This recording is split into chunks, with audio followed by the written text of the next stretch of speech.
Hello, I'm in a 2013 Lexus ES 300H, and today I'm going to show you how to use your heated and cooled seats. So while the vehicle's on, you're going to see these gauges for the driver's seat and the passenger seat.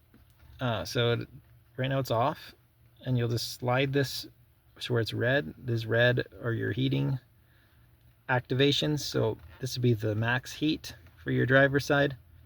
And then as you turn it lower, it'll go to a lower heat till you turn it off.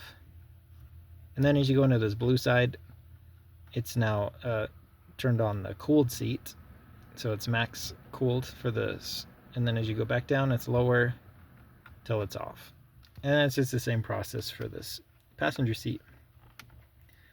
And if these aren't working for some reason, then I'd first double check the fuses.